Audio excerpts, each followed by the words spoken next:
अस्सलामुअलैकुम। Programme night addition में हम आपको खुशामदीद कहते हैं। नाजरीन, पहलगाम वाक़े के बाद जहां पाकिस्तान और भारत में लफ्ज़ी जंग का एक माहौल है, वहीं एक और ख़ामोश लेकिन ख़तरनाक महाज खुल गया है और वो है सिंध तास मुआहदे को यकतरफ़ा ब्रीच करने का ऐलान, और जवाबन पाकिस्तान इसे एक्ट ऑफ वॉर कह रहा है। ये वो वायदा है नाजरीन, ये वो मुआहदा है जिस पर 1960 में भारत और पाकिस्तान के दरमियान वर्ल्ड बैंक की निगरानी में सालिसी में ये तय पाया था कि 3 मशरकी दरिया यानी रावी, सतलुज और ब्यास का पानी भारत के कंट्रोल में, और 3 मगरबी दरियाओं यानी जेहलम, चनाब और सिंध का पानी पाकिस्तान के हिस्से में आएगा।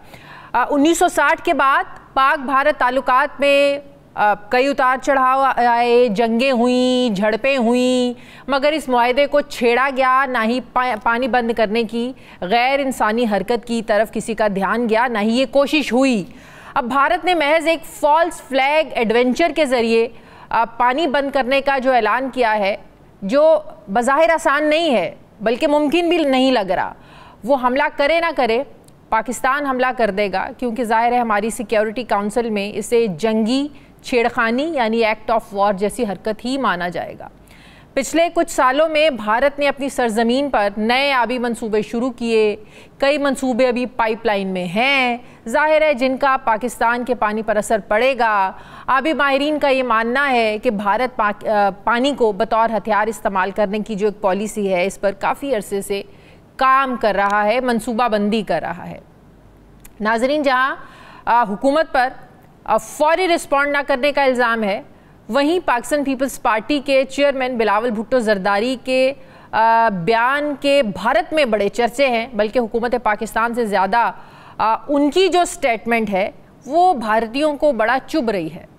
बिलावल भुट्टो जरदारी ने ज़बरदस्त सख्त लहजे में भारत को ये वार्निंग दी कि दरियाए सिंध में हमारा पानी बहेगा या फिर उनका खून।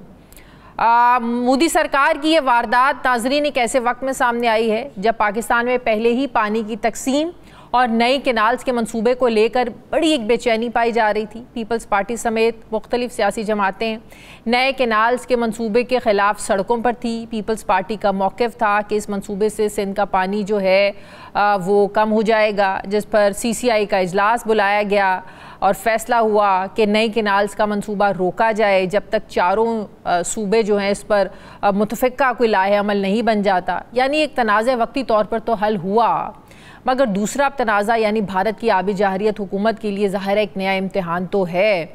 सवाल ये है कि भारत ने जैसे ऐलान किया, अगर वो वैसे ही ये मुआहदा तोड़ता है तो पाकिस्तान को कैसे स्टेप बैक करने पर वो मजबूर कर सकता है। पाकिस्तान के पास क्या ऑप्शंस हैं, क्या इतना आसान है, और क्या अब भी एक जंगी माहौल है। भारत आगे बढ़ कर जितनी बढ़ के मार रहा है, भारतीय मीडिया जिस तरीके से माहौल एक जंग का पैदा कर रहा है, क्या वाकई हालात इतने सख्त हैं? क्या भारत ऐसी बेवकूफ़ी गलती कर सकता है? मैं बात करूँगी, मुझे ज्वाइन कर रही हैं पाकिस्तान पीपल्स पार्टी की सीनियर रहनुमा हैं, नायब सदर हैं, अमेरिका में पाकिस्तान की सफ़ीर रह चुकी हैं, सीनियर पॉलिटिशियन हैं शेरी रहमान साहिबा। अस्सलाम वालेकुम, बहुत बहुत शुक्रिया शेरी साहिबा, आपने वक्त दिया। इस वक्त आपको माहौल की इंटेंसिटी क्या लग रही है? भारत जितनी बढ़ के मार रहा है, क्या वो ऐसी बेवकूफ़ी करेगा? उनका मीडिया तो रोज़ ही जंग कर रहा होता है, बेवकूफ़ मीडिया है, जज्बाती एंकर्स हैं उनके, तो आपको क्या माहौल की इंटेंसिटी क्या लग रही है? शुक्रिया जी। देखिए, सबसे पहले तो मैं ये कहूँगी कि भारतीय मीडिया का पूछ रही हैं, वो खासे जंगजू हैं और हमेशा बड़े खून के प्यासे लगते हैं, जो बड़ी अजीब व गरीब बात है। आप इसका मुवाजना करें पाकिस्तानी मीडिया से, तो ऐसा बिल्कुल नहीं है। तो ये तो मैं समझती हूँ हमारे लिए अच्छी बात है कि हम इस तरह उनकी मिरर इमेज नहीं बन गए। लेकिन वहाँ जो मीडिया है, इसमें कोई आप कंफ्यूजन ना हो, वो बिल्कुल अलाइंड हैं अपने हुकूमती और सिक्योरिटी इस्टेब्लिशमेंट के साथ। यानी वो जो कर रहे हैं उनकी एडवाइस पर कर रहे हैं, उनके साथ जुड़े हुए हैं बिल्कुल, और ये उनका कोई अपना आगे इसको बरकरार रखना, जंगी जुनून जो आप कह रही हैं, ये जो है ये इनकी एक अलाइंड पॉलिसी है। आप थोड़ा भी वहाँ वक्त गुजार लें, या अब तो आजकल जमाना नहीं है, लेकिन पिछले जर्नलिज्म में जितने भी लोग होते थे उनको सबको ये मालूम है कि हिंदुस्तान में बहुत कम आवाजें हैं जो नहीं अलाइंड हैं। बाकी मेन स्ट्रीम मीडिया है जो इस वक्त बिल्कुल कभी कभी तो मुझे कॉमेडी शो लगता है, इतना ज्यादा वो जुनूनी है कि वो उसको सीरियसली नहीं कोई ले सकता ना। तो ये है, एक तो ये अलाइंड है, वो बरकरार रखने आजकल उनका पूरा मीडिया कपिल शर्मा शो बना हुआ है। जी जी, और वो इस तरह कर रहे हैं कि भारत की जो हुकूमत नहीं कह रही वो सारी बातें अब वो कर रहे हैं, और वो स्पेस जो है कम करते हैं किसी अमन की बात की, या नॉर्मलाइजेशन, या जिसे हम ऑफ रैम्प्स करते हैं, ये नहीं हो सकता। तो भारत की हुकूमत अगर आप नोट करें चुप है ज्यादातर, और इन्होंने मीडिया को सारा नहीं, भारत की हुकूमत बिल्कुल भी चुप नहीं है उस तरीके से।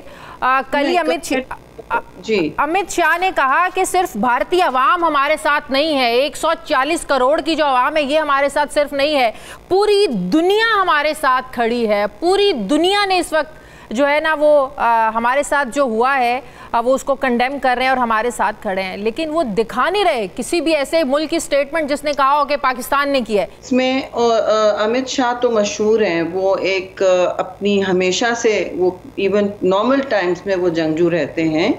उनकी बात तो बिल्कुल अब उसमें कोई ऐसी ठहराव नहीं होता, ना कोई उनको इतना ज्यादा सीरियसली लेता है। मैं कुछ और बात कर रही हूँ, मैं कह रही हूँ जब वॉर ड्रम्स की बात हो रही है, जंगी जुनून की बात हो रही है, उसमें आगे का कोई रद्द अमल उन्होंने नहीं दिया। ये तो एक पॉलिटिकल स्टेटमेंट है ना कि जी हम हमारे साथ सब खड़े हैं, क्योंकि वो देख रहे हैं कि कोई नहीं खड़ा है। उनकी तवक्को कुछ और थी और हुआ कुछ और है, और ये मंतक की बात है होना, क्योंकि आपने देखा शवाहिद का जो वहाँ फुकदान है, इस गैप में, इस वैक्यूम में उन्होंने इतनी बड़ी कैंपेन लॉन्च कर दी ऑर्केस्ट्रेटेड मिनटों में, और उसकी बुनियाद पे वो जंग का तबल बजा चुके हैं। तो ये एक आपके सामने सूरत हाल है, और आपने बिल्कुल सही कहा। मेरी नज़र में तो ये जो धुंध क्रिएट की जाती है जंगों से पहले या उसके बयानिए में ही, क्योंकि अब तो बहुत सारी जंगें सिर्फ बयानिए की जंग होती हैं, उसी से काफ़ी डैमेज हो जाता है। उन्होंने सिंध-तास मुआहदे को मुअत्तल किया है इस फॉग ऑफ वॉर में, और डिस्ट्रैक्ट कर रहे हैं टैक्टिकल बातों से उनका मीडिया। असल उनका हदफ मेरी नज़र में, I could be wrong, is this one, is the Indus water treaty, जो वो बहुत सालों से मोदी सरकार उस पर काफ़ी तिल मिलाया हुआ है, और वो बार बार कहते हैं कि हम पानी को वेपनाइज करना चाहते हैं, हम उसे रोकना चाहते हैं, उसको हथियार बनाना चाहते हैं, जो पुरानी इनकी हुकूमतों ने कभी नहीं किया था। लेकिन अब इसको आप इस सिचुएशन को डिफ्यूज़ कैसे किया जाए? एक तो भारत को ये बहुत ज़्यादा परेशानी है, उनकी एक सीनियर सहाफ़ी हैं बरका दत्त साहिबा, उन्होंने 2 दिन पहले एक ट्वीट किया। अब वो ट्वीट में उनके कहने का मतलब ये था कि जो अमेरिका है वो खामोश क्यों है, उसको क्यों नहीं लग रहा कि हम पर जुल्म हुआ है, अमेरिका इस पर बात क्यों नहीं कर रहा। आप तो अमेरिका में रह चुकी हैं, वहाँ की सफारतकारी मिजाज और सब कुछ, अमेरिका जो रोल प्ले कर रहा है आपकी नज़र में अमेरिका इस वक्त बिल्कुल न्यूट्रल है?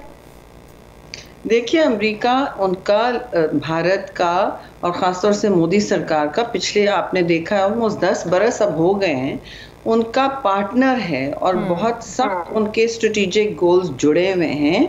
उन्होंने Indo Pacific ocean, Asia Pacific ocean को भी इंडो पैसिफिक कर दिया, यानी कि वो हिंदुस्तान को अब वहाँ का नेट सिक्योरिटी प्रोवाइडर समझते हैं पूरे पैसिफिक का।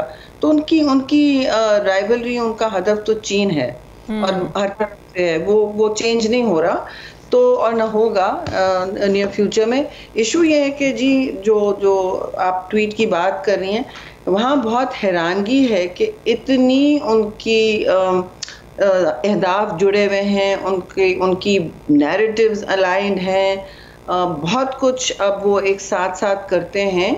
तो ये फिर कैसे हुआ कि उनकी बात बबांगे दल नहीं टेकअप की गई पाकिस्तान को, और उन्होंने कठेरे में क्यों नहीं खड़ा किया? मतलब अमेरिका तो बहुत कुछ कर सकता है, वो नहीं हुआ। बहुत कुछ कर सकता है जो नहीं हुआ। बल्कि ये कहा गया कि आप लोग अपने मसाइल खुद हल करें। थोड़ा बहुत 1500 साल से की बात हुई, खैर 1500 साल से तो वजूद ही नहीं था बहुत सी चीज़ों का, लेकिन उसके बाद भी हर मोड़ पर, ऑलमोस्ट हर मोड़ पर ये कहा गया, मैं तो सोच रही थी बहुत ज़्यादा कोई रिएक्शन होगा, लेकिन जो शवाहिद नहीं है ना वो सबको खटक रहे हैं। और अब नाउ इट्स टू लेट, अब कोई आप मतलब कोई शहादत ले आए उसका कोई माने नहीं होंगी, ये खटक रहे हैं। और अब जो उनके साथ टोटली जुड़े हुए होते हैं, अलाइंड होते हैं न्यूज़ आउटलेट्स हर किस्म के, उन्होंने भी सवाल पूछना शुरू कर दिया। उनके पहले दिन का नैरेटिव और आज के दिन के नैरेटिव में बहुत फ़र्क है जी। चाहे वो BBC ले लें, न्यूयॉर्क टाइम्स ले लें, ब्लूमबर्ग ले लें, हर किस्म के जो आउटलेट्स हैं वो वेस्टर्न आउटलेट्स इंडिया को हमेशा तरजीह देते हैं जी। उनके अपने लोग कह रहे हैं कि वहाँ की जिम्मेदारी दिल्ली सरकार की थी ना, वहाँ की सिक्योरिटी की जिम्मेदारी आपकी एजेंसियों की थी, अगर आप वो ही नहीं कर सके तो आप पाकिस्तान को क्यों इल्ज़ाम दे रहे हैं? जी, और आपने देखा कि वो तो पूरा मकबूजा कश्मीर जो है वो तो छावनी बना हुआ है। बिल्कुल। और इस इलाके में भी 7 लाख उनके हर किस्म के फौजी तानियात हैं। आप पूरी की गिनती कर लें तो 15 लाख बनते हैं। मगर आप देखें 5 किलोमीटर दूर उस जहाँ ये जाए वक़ुआ है, ये दिलखराश वाक़या जो हुआ है, उसमें उस 5 किलोमीटर दूर तो इनकी राष्ट्रीय राइफल्स हैं। बिल्कुल। सबकी चेक पोस्ट हैं, सबके बेसेस वहाँ पे हैं।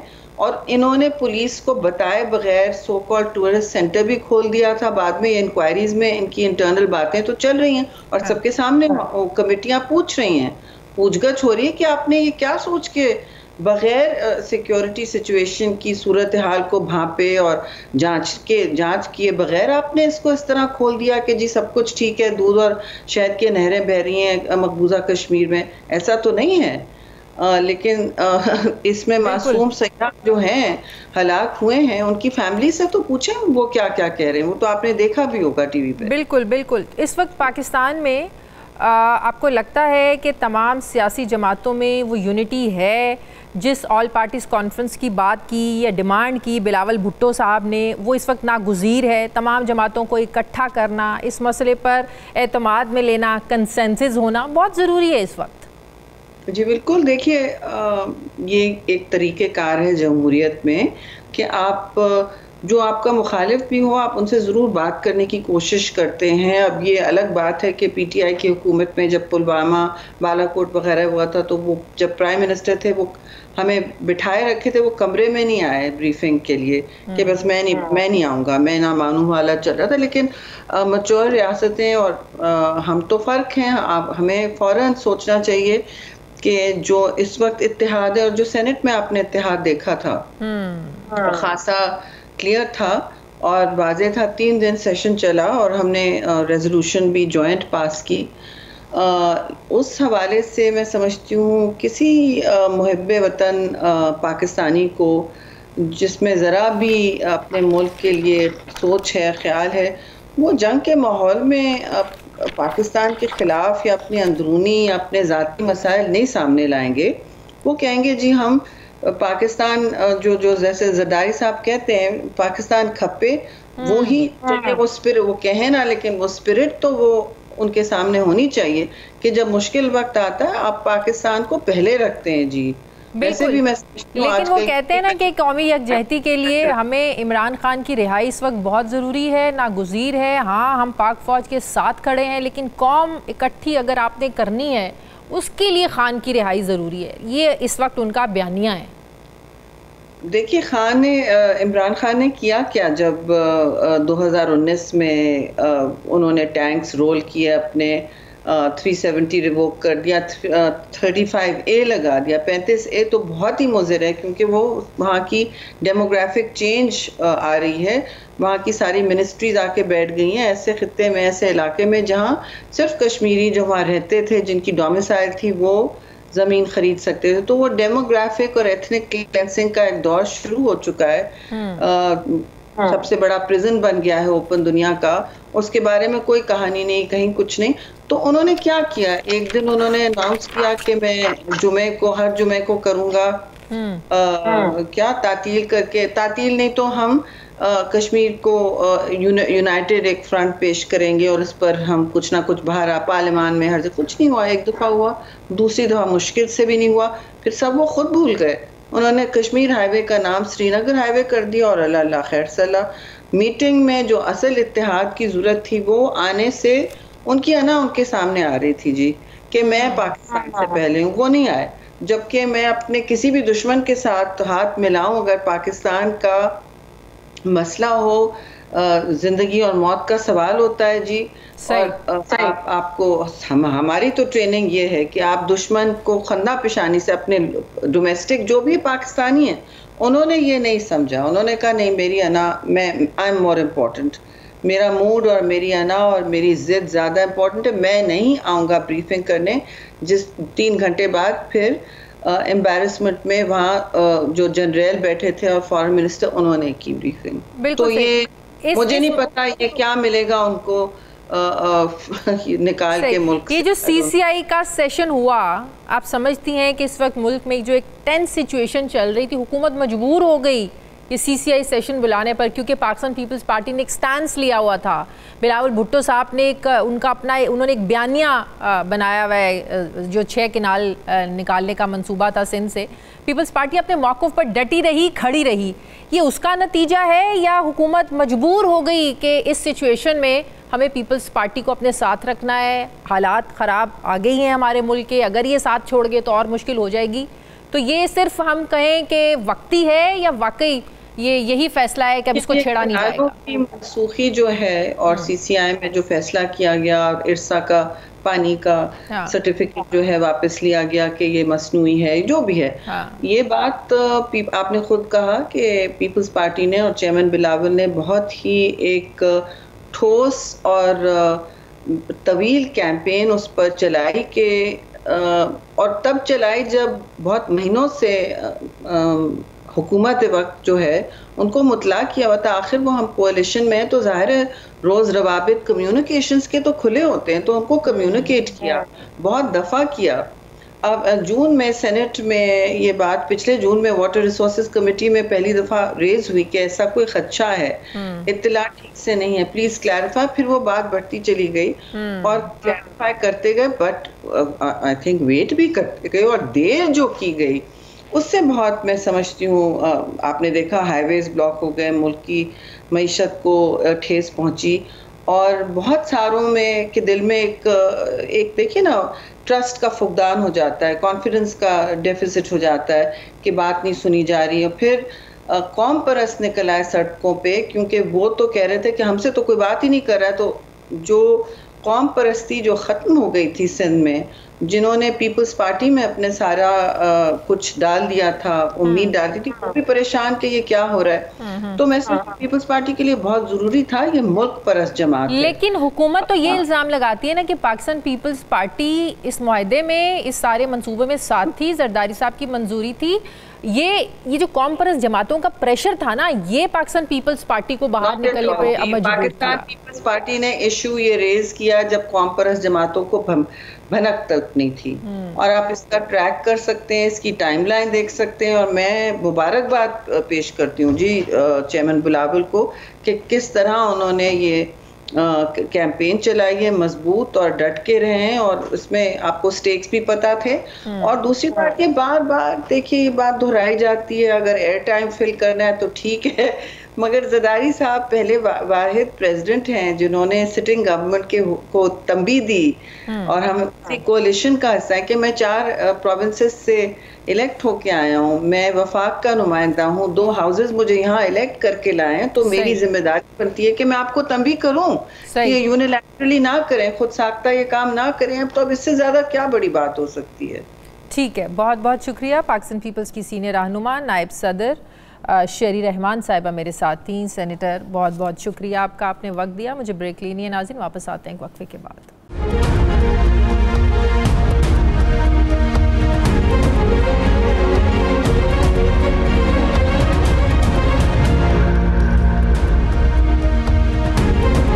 ब्रेक के बाद एक बार फिर से आपको खुशामदीद कहते हैं नाजरीन। पहलगाम वाक़े को लेकर भारत पाकिस्तान के खिलाफ हर मुमकिन महाज खोल चुका है, चाहे वो मोदी सरकार हो या इंडियन मीडिया। जंगी तैयारियां हों या सिफारती लॉबी, इंडिया हर तरफ से पाकिस्तान को घेरने की कोशिश कर रहा है। पाकिस्तानी हुकूमत हो या फिर अफवाज पाकिस्तान, इंडिया को भरपूर जवाब दे रहे हैं। लेकिन ऐसे में 3 बार के वज़ीर आज़म मियाँ नवाज शरीफ खामोश हैं। ये सवाल क्यों उठ रहे हैं कि मियाँ नवाज शरीफ को जवाब देना चाहिए, नरेंद्र मोदी का नाम लेकर जवाब देना चाहिए। जेल में कैद इमरान खान का बयान आ गया कि मोदी सरकार एक बार फिर पाकिस्तान के खिलाफ बेबुनियाद इल्ज़ामात लगाकर ड्रामा कर रही है, लेकिन नवाज शरीफ नहीं बोलते। सवाल तो उठेंगे कि आखिर मियाँ साहब खामोश क्यों हैं। क्या ये सवाल जायज़ तरीके से उठ रहे हैं? शहबाज शरीफ साहब वज़ीर आज़म हैं, वो तो जवाब दे रहे हैं, फिर नवाज शरीफ साहब पर तनकीद क्यों हो रही है? नाज़रीन, इंडिया न सिर्फ इल्ज़ामात लगा रहा है बल्कि जंग की धमकियाँ दे रहा है। ऐसे में नवाज शरीफ खामोश क्यों है, ये सवालात उठ रहे हैं। पाकिस्तान के वज़रा बयान दे रहे हैं, पाक फ़ौज भी अलर्ट है, अवाम सोशल मीडिया पर बोल रही है, नवाज शरीफ पर तनकीद क्यों हो रही है? पार्टी क़यादत कहती है कि सब कुछ वज़ीर आज़म शहबाज शरीफ संभाल रहे हैं, लेकिन अवाम के नज़दीक पार्टी का असल चेहरा तो आज भी नवाज शरीफ हैं। तो फिर नवाज शरीफ खामोश क्यों है? क्या ये तनकीद जायज़ है?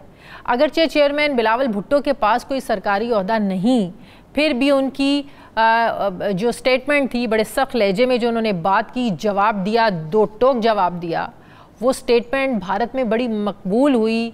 उन बिलावल भुट्टो पर उनका मीडिया तनकीद भी कर रहा है, लेकिन नवाज शरीफ पर फिर भी तनकीद हो रही है कि वो क्यों नहीं बोल रहे। बढ़ती कशीदगी पर अक़वाम मुत्तहिदा परेशान है। अमरीकी वज़ीर ख़ारजा दोनों ममालिक से बात कर चुके हैं। ये सूरत हाल कहाँ जाकर कैसे जाकर थमेगी, क्या स्ट्रेटजी होनी चाहिए, क्या वाकई आज पाकिस्तान की तमाम सियासी जमातें यकजा हैं, इकट्ठी हैं? मैं बात करूँगी मुझे साबिक़ गवर्नर सिंध सीनियर सियासतदान मोहम्मद ज़ुबैर साहब मुझे ज्वाइन कर रहे हैं। अस्सलाम वालेकुम, बहुत बहुत शुक्रिया ज़ुबैर साहब आपका।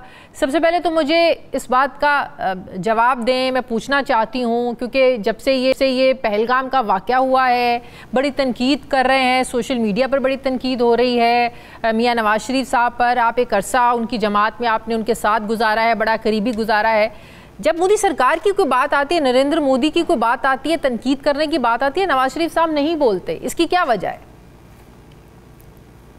पहले तो आपका सवाल का जवाब ये कि बिल्कुल बोलना चाहिए उन्हें, क्योंकि वो अगर इस वक्त सदर ना होते उस जमात के जो कि हुकूमत कर रही है फेडरल लेवल और प्रोविंशियल लेवल पर पंजाब में, तो शायद हम ये कह सकते थे कि जी उनका डायरेक्ट प्राय रास्त ताल्लुक नहीं है, लेकिन अब तो है उनका ताल्लुक। वो पार्टी को लीड कर रहे हैं, और जब ये जंग का समा हो और जब हिंदुस्तान और पाकिस्तान का तनाज़ा इतना ज़्यादा बढ़ जाए कि सब लोग दोनों तरफ बात कर रहे हैं कि शायद जंग हो या ना हो, तो उसमें आपको जो सबसे ज़्यादा इम्पोर्टेंट चीज़ होती है वो सारे मुल्क को यकजा करने की। ये जंग सिर्फ मिलिट्री नहीं लड़नी होती, जंग में जब तक भरपूर साथ अवाम ना दें तो उस वक्त तक मिलिट्री कुछ भी नहीं कर सकती। तो पूरी कौम को यकजा करना जरूरी है, तो हर एक को अपना हिस्सा डालना जरूरी है। और मियाँ नवाज शरीफ जाहिर है सदर हैं उस पार्टी के जो कि हुकूमत कर रही है, और ये चीज़ जाहिर है इंडियंस भी नोट कर रहे हैं। तो मेरा ख्याल है इसका जवाब तो मियाँ नवाज शरीफ या तो खुद दे सकते हैं या उनकी पार्टी के जो भी लीडर्स हैं वो दे सकते हैं, लेकिन आपका सवाल बिल्कुल जायज़ है।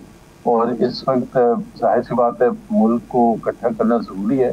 Mian Nawaz Sharif have to play a pivotal role, उनके लिए बड़ा इम्पोर्टेंट है कि इस वक्त वो पाकिस्तान के अवाम की रहनुमाई करें, और अगर उनकी कोई रिजर्वेशंस हैं तो उसका भी इजहार करना उनके लिए जरूरी है। आपको बज़ाहिर वजह क्या नज़र आती है? जैसे मैंने पहले कहा, आप तो बड़ा करीब रह चुके हैं, फिर एक 2016 में जिस तरीके से नरेंद्र मोदी पाकिस्तान आए, बड़ा वो सीना चौड़ा करके वापस जाके कहते थे मेरे कोई सिक्योरिटी चेक नहीं था, मैं तो वीज़े भी इतने लोगों को साथ लेके गया, वीज़ों के बगैर गया। फिर वो एक दोस्ती का एक एलिमेंट है कि क्या यही वो वजूहात हैं कि जो मियाँ नवाज शरीफ को बोलने नहीं देते? देखिए, तो पॉजिटिव एस्पेक्ट है जो मैं उनकी फॉरेन पॉलिसी से मुतासिर हमेशा से रहा था। मियाँ नवाज शरीफ की शहबाज शरीफ की मियाँ नवाज शरीफ की जो 99 में जिस तरह से उन्होंने वाजपेयी को जिन सर्कमस्टांसेस में पाकिस्तान और इंडिया दोनों न्यूक्लियर पावर्स बन चुके थे उससे 8 महीने पहले उनको बुलाया और मीनार पाकिस्तान में लेके गए, और उनके साथ जाहिर सी बात है वो सब किया, जो कि एक बड़े लीडर की निशानी होती है, क्योंकि एक रिस्क लेना जरूरी होता है। 2016 का आपने जिक्र किया, 2016 में जब मोदी साहब को बुलाया था लाहौर में जाती उम्रा में, तो मैं बिल्कुल आज भी उसका दिफा करूंगा, उस वक्त भी दिफा किया था कि जी ऐसा ही होना चाहिए कि पाकिस्तान और इंडिया के जो रिलेशनशिप है, एक बड़ी सिंपल सी शादिया बात है कि जो मैं समझता हूँ और जो मियां नवाज शरीफ की सोच थी, जिससे मैं आपस में बैठ के बात भी वो करते थे, इस खत्ते में अमन होगा तो ट्रेड होगी, और ट्रेड होगी तो जाहिर है मैशत को फायदा होगा, पाकिस्तान के अवाम को फायदा। बेसिकली बिल्कुल सिंपल सी चीज है, टमाटर 30 रुपए मिले वाघा बॉर्डर के अराउंड तो वो ज्यादा अच्छा होगा या 300 रुपए अवाम को मिले कहीं और से मंगवाने के लिए। तो वो ये एक तो वो इंडिया के हवाले से हमेशा उनका ये रहा है कि he has been very vocal and very passionate about creating good relations, और वो कोई चीज ऐसी नहीं करते पहले भी जिससे पाकिस्तान इंडिया के रिलेशंस खराब हों। सो अगर ये सोच है तो ये सोच मेरा ख्याल है सही नहीं है। तो इस वक्त जो सारा तनाज़ा शुरू किया वो इंडिया ने शुरू किया, और इंडिया को रिस्पॉन्स देने की जरूरत है at every level, diplomatic level हो, डोमेस्टिक लेवल हो, पॉलिटिकल लेवल हो, मीडिया के थ्रू हो। हम सब की का फर्ज बनता है कि जी हम इंडिया को, because Pakistan is a very strong case इस वक्त, तो चाहे बावजूद इसके कि मैं उन लोगों में शामिल हूँ जो हमेशा से कहता रहा है, मेंटेन किया है कि जी इंडिया के साथ रिलेशंस अच्छे होने चाहिए ताकि हमारी ट्रेड हो, इकोनॉमी को ठीक हो, जो भी सहारा मिले। लेकिन ये वक्त वो नहीं है, ये वक्त वो है कि जब आप इंडिया के चैलेंज को कहते हैं कि ठीक है अगर आप यही करना चाहते हैं, वॉर मॉन्गरिंग करना चाहते हैं, तो हम यहाँ बैठे हुए चूड़ियां पहन के नहीं बैठे हुए, हमारे पास भी है और हम भी। लेकिन आपको लगता है दुनिया ये जो इंडिया का एक ड्रामा है वो समझ चुकी है, चाहे वो 2008 के मुंबई हमलों के हवाले से मामला हो, जिसके बाद पाकिस्तान को फैटफ में जो धकेलने की एक जो कोशिश थी वो की गई, फिर वो 2016 उड़ी का वाकया, फिर 2019 पुलवामा, और अब ये, तो आपको लगता है कि शादिया मैं नहीं आपसे एग्री करूंगा कि दुनिया क्या समझती है। दुनिया अगर ऐसे समझती होती तो वो यूनाइटेड नेशंस में या इंटरनेशनल फोरम्स में पाकिस्तान के साथ खड़ी होती। अनफॉर्चुनेटली जब 2016 का आपने जिक्र किया, 2016 में I am personally witness to that. आपको याद है वो कश्मीर में वानी को ब्रूटली मारा था इंडियन फोर्सेस ने, और उससे कश्मीर का इशू हम उजागर करना चाहते थे और हमने बड़ा इफेक्टिवली उजागर भी किया। हम हमारे से मतलब ये पाकिस्तान ने, पाकिस्तान की फॉरेन ऑफिस ने, उस वक्त की हुकूमत ने, लेकिन सिवाय 3 या 4 ममालिक जिसमें मलेशिया, टर्की, ईरान शामिल थे, तो कोई भी हमारे साथ नहीं खड़ा था। None of the Arab countries, none of the our friends were standing with him. बल्कि वो ये जो आप कह रही थी ना फैटफ, वो उस वक्त हमारे दोस्त भी ये कह रहे थे कि आप ये जो जिहादी ऑर्गेनाइजेशन थे इसको फिक्स करें, and that is what Nawaz Sharif wanted. और इस वजह से वो जो डॉन लीक्स हुआ था उसकी इब्तिदा थी यही, वो जो उस मीटिंग में जिक्र था वो यही था कि जी पूरी दुनिया ये कह रही है कि हम अब इसको एक्सेप्ट नहीं करेंगे कि आप जस्टिफाई करें कि ये कश्मीर स्पेसिफिक है, ये इंडिया स्पेसिफिक है, या एक। और पाकिस्तान ने 2020 में उन जिहादी ऑर्गेनाइजेशन को बैन पे लगाया है और फिर जाके हमें फैटफ में छूट मिली थी। लेट्स नॉट अंडरमाइन दैट कि जी दुनिया हमारे साथ खड़ी है। हाँ ये जरूर है कि इस दफा इंडिया हैज बीन डिसअपॉइंटेड। वो इस वजह से कि इंडिया सोच रहा था कि अमेरिका खास तौर पर आएगा, पाकिस्तान को कंडेम करेगा और इंडिया को सपोर्ट करेगा। लेकिन सबने जो उनका स्टेटमेंट है, चाहे अमेरिका हो, चाहे यूरोपियन यूनियन हो, चाहे और ममालिक हो, उन्होंने सिंपथाइज किया है इंडिया के साथ टेररिस्ट अटैक में, जो कि हमने भी किया है। जो सिंपथी तो हम भी कर रहे हैं ना, कि हम तो खुद विक्टिम है दहशतगर्दी के, हम भी कह रहे हैं गलत हुआ, आप इन्वेस्टिगेशन कराएं। ये इंडिया हैज बीन डिसअपॉइंटेड। ये वैसे ही स्टेटमेंट है जैसे जाफर एक्सप्रेस के बाद अमेरिका ने या दुनिया ने स्टेटमेंट दिया था, सिंपथाइज हमारे साथ किया था, किसी और को ब्लेम नहीं किया था। इसी तरह से वो जो इंडिया से आ रहे थे कि शायद वो पाकिस्तान को सब एक्सक्यूज करेंगे, ये जी ये तो डेफिनेटली पाकिस्तान की तरफ से आया है, that has not happened and that is one of the reasons कि इंडियंस की जो फ्रस्ट्रेशन है वो ये एक बहुत बड़ी वजह है। और मेरा ख्याल है कि इंडियंस ने अभी तक अगर कोई बेवकूफ़ाना हरकत नहीं की है तो उसकी भी ये एक वजह है कि डिप्लोमेटिकली इंडिया किसी ने भी ये पाकिस्तान को एक्यूज नहीं किया, बल्कि कुछ बड़ा क्लियर स्टेटमेंट्स भी आई हैं, कुछ फॉर्मर सादा अल्फाजों में किसी ने इंडिया को शय नहीं दी कि हाँ आगे बढ़ो हम तुम्हारे साथ हैं। एब्सोल्युटली बिल्कुल सही। तो इस वक्त सिचुएशन को डिफ्यूज कैसे किया जाए? अमेरिका भी कह रहा है, चाइना भी कह रहा है, आप दुनिया भर का मीडिया उठाकर देख रहे हैं, सब कह रहे हैं कि अमन होना चाहिए, मिलकर हल निकालें। तो मिलकर कैसे हल निकालें, कैसे सिचुएशन इस वक्त डिफ्यूज हो? देखिए, मिल के हल का तो मेरा नहीं ख्याल है कोई नतीजा निकलेगा, बिकॉज जाहिर सी बात है, और जैसे पहले फैसला किया गया था, शिमला मुआहदे में फैसला किया गया था कि बायलैटरली पाकिस्तान और इंडिया बैठ के Kashmir, because Kashmir is the flash point, और कश्मीर का मसला जब तक हल नहीं होता तो जाहिर सी बात है कुछ ना कुछ ऐसे होता ही रहेगा। हमारा क्लेम है, और राइटली सो हमारा क्लेम है कि कश्मीर का वो हिस्सा जो इंडिया के पास है वो हमारा हिस्सा है। वहाँ एक प्लेबसाइट होना था, यूएन रेजोल्यूशंस के हिसाब से वो नहीं हुआ, और इस वजह से हम अपने क्लेम से तो नहीं पीछे हट सकते हैं।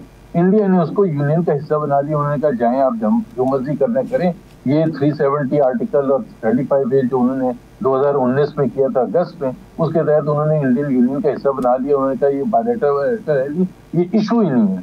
तो ये जंग की धमकियां सिर्फ गीदड़ भपकियां हैं, उनका मीडिया जो कर रहा है या मोदी सरकार जो कर रही है, इतना आसान नहीं है। पानी बंद कर देना कोई नलका थोड़ी है। पानी बंद करना तो एक खास तौर पर आपने चूंकि जिक्र किया, उससे पता चलता है इंडिया की इमेच्योरिटी।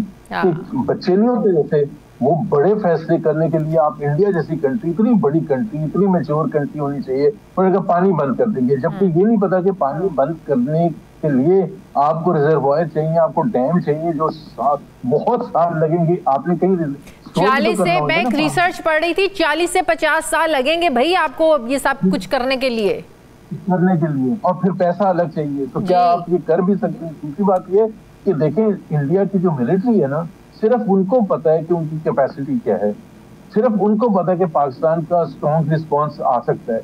तो ये जो पॉलिटिकल क्लास है, इन्होंने 140 करोड़ ने एक ऐसा हाइप क्रिएट किया, और अब उस हाइप की वजह से मोदी सरकार फंस गई है। कांग्रेस भरपूर अटैक कर रही है, तो आप डर गए हैं, आप डरपोक हैं, आप अटैक ही नहीं कर रहे हैं। Even though I am sure Congress भी नहीं चाहती कि जंग हो, और जंग का कोई नतीजा निकलेगा। India has everything to lose, Pakistan has nothing to lose. लेकिन इंडिया में टूरिस्ट वहां आ रहे थे, आपने वॉर हिस्टीरिया करके उनको रोक दिया।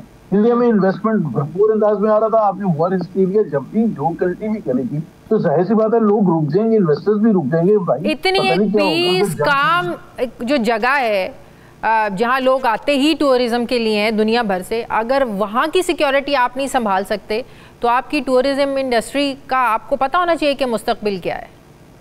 एक्चुअली यही शादियां देखें, सबसे बड़ी मिस्टेक ये, वो कहते हैं ना कि अगर चोरी होती तो सबसे पहले चौकीदार से पूछते ना कि भाई कैसे आ गए थे चोर, और आप क्या कर रहे थे। वो आए और आके पूरा पाकिस्तान का बॉर्डर क्रॉस करके इंडिया में चले गए, इंडिया में ऑल द वे वहां पहुंचे, बड़े आराम से उन्होंने वो टेररिस्ट अटैक किया, और बड़े आराम से नहा धो के कपड़े चेंज करके वो 40 मिनट के बाद ट्रूप्स आते हैं वहां पे, 40 मिनट के बाद। जी, तो आप खुद अंदाजा लगाए ना। तो पहले तो सवाल ये होता है कि भाई अगर चोरी हुई थी तो वो चौकीदार क्या कर रहा था? आपकी तो लाखों अफवाज वहां मौजूद है, लाखों लोगों पर, और हथियार भी हैं, सब कुछ है, इंटेलिजेंस एजेंसीज की हैं। अगर इतनी आप जबरदस्त हैं कि with in few minutes of the terrorist attack आपको पता चल गया ये पाकिस्तान ने किया, तो पहले क्यों कहाँ थी आपकी इंटेलिजेंस? तो all those questions I think India has shown it's. और ये इंडिया के अपने अंदर उनके अपने हाजिर सर्विस जो फौजी हैं वो भी तनकीद कर रहे हैं, उनको भी अदराक है। देखें, बलूचिस्तान में जब हुआ जाफर एक्सप्रेस पर, ये बलूचिस्तान में टेररिस्ट अटैक्स, हमें पता था कि इसके ताने बाने इंडिया से, अफगानिस्तान से मिलते थे, हम वो क्रिटिसाइज कर रहे थे। लेकिन उससे ज्यादा हम सब बैठ के ये भी कह रहे थे कि भाई तो हम क्या कर रहे हैं। हमने वो जो उन्होंने जो BLA फॉर एग्जांपल, जो वो लोग जो कि नाराज हैं, उन्होंने क्यों हथियार उठाए हैं? क्या बातचीत के जरिए उनको करना चाहिए? हम इंट्रोस्पेक्शन भी कर रहे थे साथ साथ, सिर्फ ब्लेम गेम से नहीं होता। India is not ready to do any introspection कि ये क्यों हुआ है, तो व्हाट लेड टू। क्या कश्मीर में सारे लोग सेटिस्फाई बैठे थे?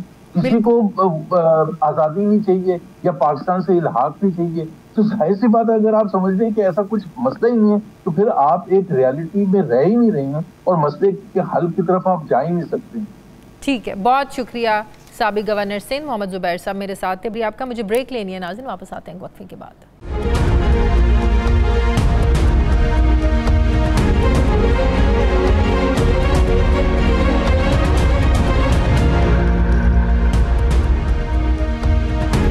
ब्रेक के के बाद एक बार फिर से आपको खुशामदीद कहते हैं। नाजरीन, कश्मीरी इलाके पहलगाम में दहशतगर्दी के बाद भारत के जंगी जुनून ने पूरी दुनिया का जो अमन है इसको ख़तरे में डाल दिया है। 2 एटमी ताकतें आज आमने सामने खड़ी हैं। अमेरिका समेत आलमी बिरादरी इस मामले को डायलॉग से हल करने पर जोर दे रही है, लेकिन लग ऐसे रहा है कि इंडिया को किसी चीज़ की परवाह नहीं है। वो अब भी इस दहशतगर्दी को पाकिस्तान से ही ज़बरदस्ती जोड़ रहा है।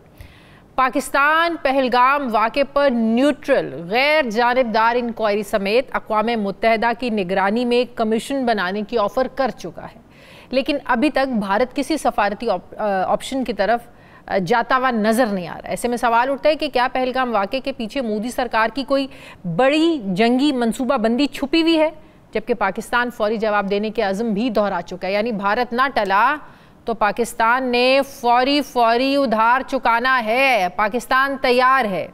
पाक फ़ौज ये वाज़े कर चुकी है कि हम अमन चाहते हैं। अगर इंडिया ने जंग का रास्ता चुना तो ये उसकी चॉइस होगी। फिर ये मामला किधर जाएगा, कब ख़त्म होगा, कैसे होगा, फिर ये हमारी चॉइस होगी।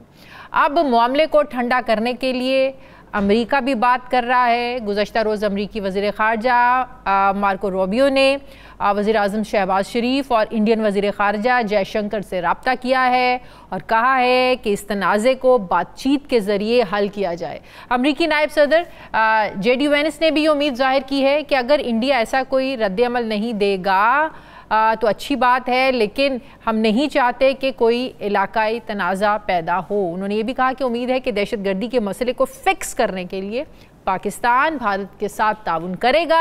इसी तरह अक़वाम मुत्तहिदा ने भी पाकिस्तान और भारत को तहम्मुल से काम लेने का मशवरा दिया है। सवाल ये है कि क्या जंग का ख़तरा अभी भी मौजूद है?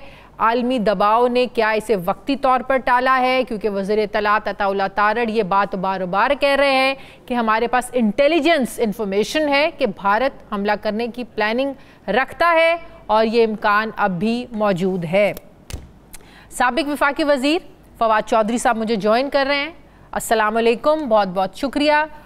फवाद 2019 में जब इमरान खान की हुकूमत थी, भारत ये ड्रामेबाजी कर चुका है और उसका जवाब उस वक्त की इमरान खान की हुकूमत ने बड़ा ज़बरदस्त जवाब दिया था। इवन के पॉजिटिव जेस्चर भी दिया था, अभिनंदन को चाय पिलाकर वापस कर जिसको दुनिया ने भी अप्रिशिएट किया। अब बिहार में इलेक्शंस होने वाले एक्चुअली, तो ये सिर्फ ड्रामेबाजी है जो मोदी सरकार ने शुरू कर रखी है। देखिए शाजिया, सच्ची बात तो ये है कि इसका एक बैकग्राउंड है और बैकग्राउंड ये है कि जो बीजेपी है वो इस वक्त थोड़ी गैर मकबूल भी हो रही है और इसकी अंदरूनी इख्तलाफात जो हैं वो भी काफ़ी ज़्यादा है। और तीसरी बात यह है कि नरेंद्र मोदी जो है, मुझे लगता है यही है कि अगला इलेक्शन लड़ना नहीं चाहते और उन्होंने जो डिक्लेयर किया हुआ है अपना मैनिफेस्टो इस बार के इलेक्शंस में, उनकी नज़र पाकिस्तान के कश्मीर पर है और वो अपने आप को गांधी से भी बड़ा लीडर बनाना चाहते हैं कि मैं कश्मीर की ट्रॉफी जीत के खुद को गांधी से बड़ा लीडर बना दूंगा। इन तमाम फैक्टर्स की वजह से इस वक्त जो एक डिविजिव पॉलिटिक्स है, जो तकसीम की सियासत है और ख़ुसूसन जो हिंदू एक्सट्रीमिज़म है, उसको उभारा जा रहा है। अगर आप गौर करेंगी तो आपको मालूम होगा कि इस वक्त जो पंजाब और कश्मीर है उसके अंदर तो बिल्कुल ही एंटी पाकिस्तान सेंटिमेंट जो है वो नहीं है और साउथ इंडिया में भी कोई पाकिस्तान एंटी पाकिस्तान सेंटिमेंट नहीं है। ये जो रियासतें हैं जिसको काओ बेल्ट कहा जाता है, जैसे महाराष्ट्र है, जैसे ये UP-CP है या गुजरात है, जिससे कि भारतीय जनता पार्टी वोट लेती है, ये उन रियासतों में एक्चुअली, और आपने देखा ही है कि जैसे बीफ के गोश्त के को लेके जिस तरह मुस्लिम लिंचिंग होती है या जो हालात है, उनको बढ़ावा दे के ये पाकिस्तान के खिलाफ एक नैरेटिव, एक बयानिया जो है उन्होंने बनाया है और उस बयानिया से अब वो निकलना चाहें भी तो इतना आसान नहीं होगा, क्योंकि उन्होंने अपनी जो सियासत है उसको दांव पे लगा दिया है।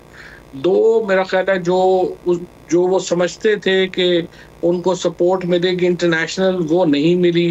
दूसरा उनका ख्याल था कि पाकिस्तान के ऊपर हम इतने अरसे से बार बार हर इल्ज़ाम लगा रहे हैं कि ये टेररिज्म में मुलव्वस है, तो जब पहलगाम की बात आएगी तो दुनिया हमसे एविडेंस का पूछे बगैर ही यकीन कर लेगी। ऐसा नहीं हुआ। तो दुनिया को भी इदराक हो गया है इस रियलिटी का कि भारत का तो काम है, एक बैकग्राउंड है, किस तरह स्ट्रैटेजी से चलता है, चाहे 2008 हो, मुंबई के अटैक्स हो, उड़ी हो, 2019 पुलवामा हो, क्या दुनिया समझ गई है?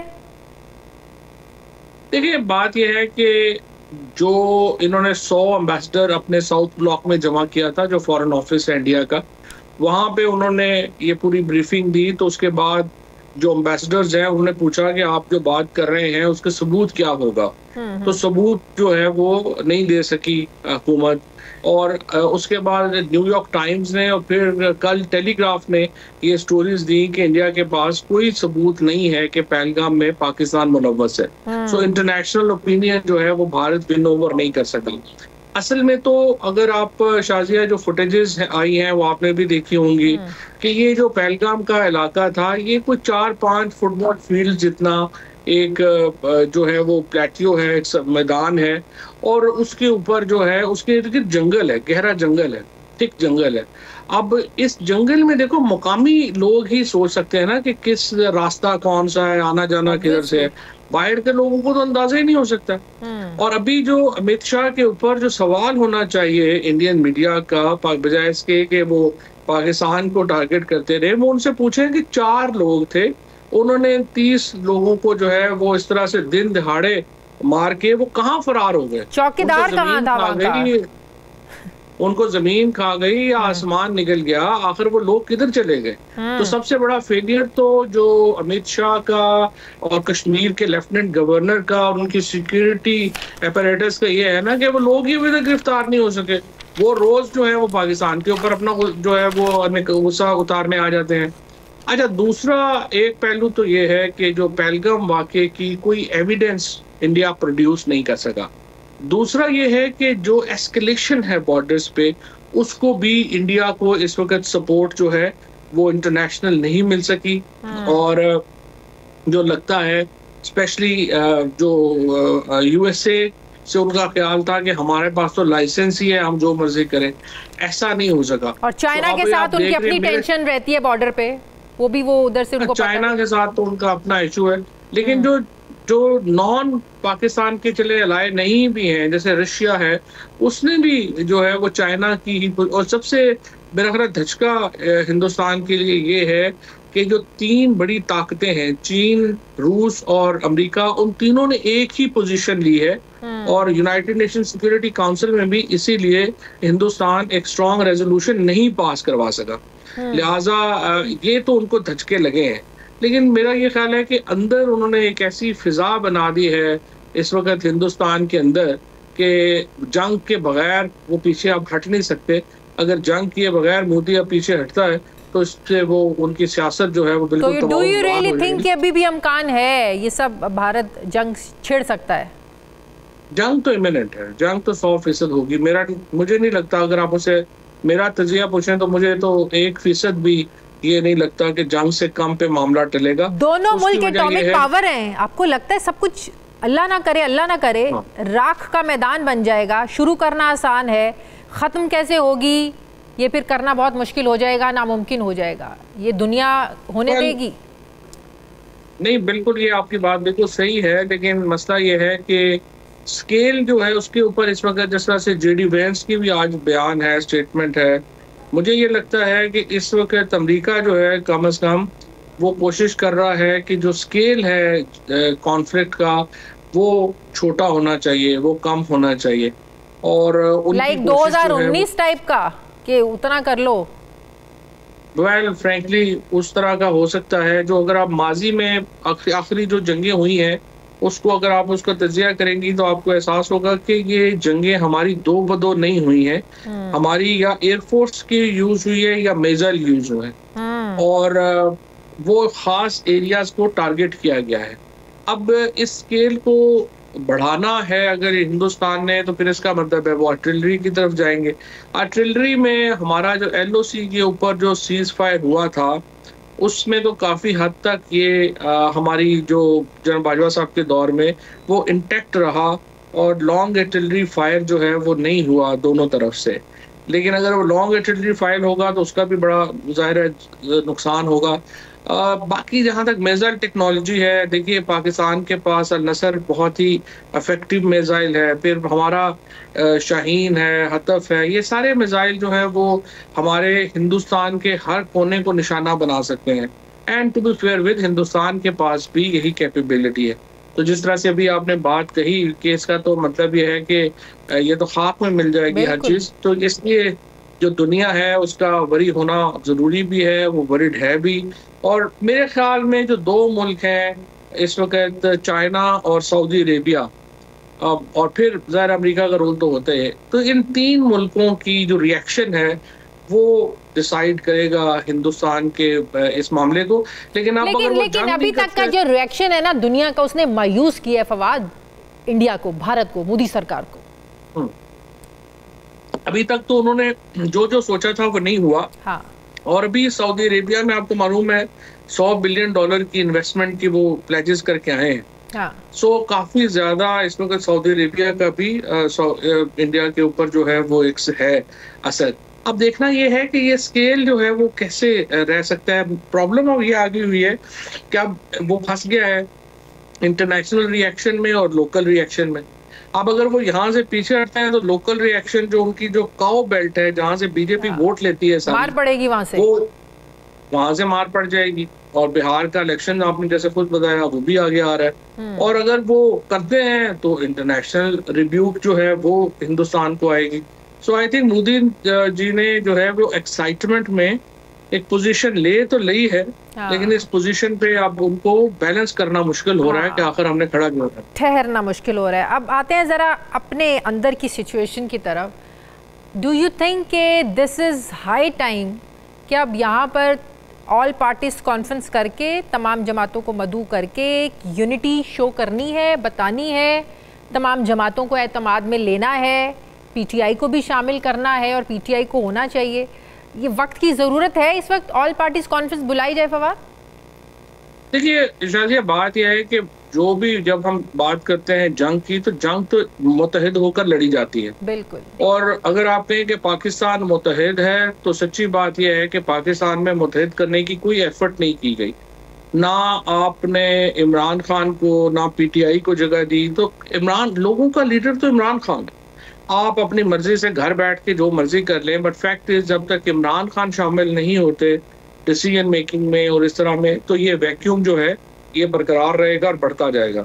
अगर मैं प्राइम मिनिस्टर साहब को एडवाइस कर रहा होता तो मैं तो उनसे यकीनन ये दरख्वास्त करता कि प्रेसिडेंट हाउस जो है वो ऑल पार्टीज कॉन्फ्रेंस बुलाए, इमरान खान साहब को जो है वहाँ पे शरीक किया जाए, और आप फिलहाल बिलावल भुट्टो साहब को वजीर खारजा बना दें, क्योंकि बिलावल भुट्टो जो हैं उनका जो एक इंटरनेशनल अमूर के ऊपर जो दस्तरस है, एक तो वो इसहाक डार साहब से ज्यादा है और वो समझते हैं। फिर उनकी वालदा की वजह से उनका जो जाती इज्जत एहतराम है, रिकग्नाइजेशन डिफरेंट है बिलावल की।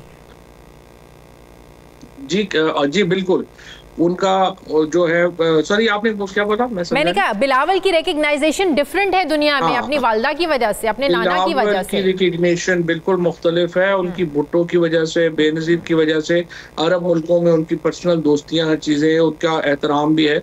और दूसरी बात ये भी है कि जो स्पोकन स्किल्स हैं, बोलने की जो सलाहियत है, वो भी बिलावल भुट्टो में इसहाक डार के मुकाबले में बहुत बेहतर है। सो अगर आप इमरान खान को एपीसी में बुलाएं, डिसीजन मेकिंग में शामिल करें, और बिलावल भुट्टो को फॉरेन मिनिस्ट्री फिलहाल दे दें, तो इससे एक तासुर जाएगा कि पूरी पाकिस्तान जो है वो इस मामले में इकट्ठा है। लेकिन अनफॉर्चुनेटली मैं देख रहा हूँ कि हुकूमत की तरफ से कोई ऐसी सोच है नहीं, और इसको लिहाजा लेकिन हुकूमत कहती है, मैंने भी सवाल किया हुकूमती नुमाइंदों से, वो कहते हैं हाँ बुलाएंगे, ज़रूर बुलाएंगे, पीटीआई को भी बुलाएंगे। वो तो बल्कि मिसाल देते हैं, जब जाफर एक्सप्रेस का वाक़या हुआ, कौमी सलामती की ब्रीफिंग हुई, मीटिंग हुई, पीटीआई को बुलाया गया तो उन्होंने इनकार कर दिया क्योंकि उनके लिए सिर्फ इमरान खान की रिहाई इंपॉर्टेंट है। तो देखिए शाजिया, सच्ची हकीकत यह है कि पीटीआई तो है ही नहीं है, ये इमरान खान है। आप गौहर को बुला लेंगे, सलमान राजा को बुला लें, शिबली फराज को बुला लें, फलाने को बुला लें, फलाने को बुला लें, उनके घरों में कोई नहीं सुनता। उन बेचारों की तो कोई हैसियत नहीं ना, कद नहीं है। आप क्यों बुला रहे हैं एपीसी? आप एपीसी बुला रहे हैं कि बंदे जो वहां पे हों, जब वो बात करें तो लगे कि कौम बोल रही है। और वो इमरान खान के बगैर कैसे मुमकिन है? मतलब इस वक्त जो पीटीआई के लोग हैं वो आए या ना आए, उससे क्या फर्क पड़ेगा? ऑब्वियसली अगर आप संजीदा है और आप एक मैसेज देना चाहते हैं कौम को, तो फिर आपको इमरान खान को बुलाना पड़ेगा। और इमरान खान के अलावा जाहिर है कि पीटीआई मतलब जो है केसेस वेसेस खत्म करके, सब कुछ भुला के, उन्हें के कोई केस नहीं है, खत्म, मामला मुश्किल में है, मुल्क मुश्किल में, बाहर केस रखने। देखिए इमरान खान ने कब कहना है कि मेरे केस खत्म करेंगे? तो मैं अभी जो उन्होंने ट्वीट किया है, अभी जब अपना ये मिले थे, अभी फैसल जब मिले थे, तो उसके बाद जो उन्होंने ट्वीट किया था, तो मैं फैसल से पूछ रहा था, तो उन्होंने मुझे बताया कि वो बड़े पाकिस्तान को, इंडिया के बारे में वो बड़े, इमरान खान नेशनलिस्ट है। देखिए आप भी उन्हें इतना सा जानती हैं, मैं भी, मेरा तो खैर जाहिर है बस उनके साथ दिन रात उनके साथ गुजरे। इज नेशनलिस्ट, उनका इसके ऊपर कोई वो ये नहीं करेंगे कि मेरी जात को ये फायदा होगा तो मैं ये करूंगा। वो उनका एक आइडियाज है उन्हें, वो उसके मुताबिक वो चलने वाले आदमी है, छोटी सोच वाले आदमी नहीं है इमरान खान। ठीक है, बहुत शुक्रिया। साबिक वफाकी वजीर फवाद चौधरी मेरे साथ थे, बहुत शुक्रिया, आपने वक्त दिया। प्रोग्राम का वक्त खत्म हो गया। नाज़रीन फीडबैक दें, अपना ख्याल रखें, मुझे इजाजत दें, अल्लाह हाफिज।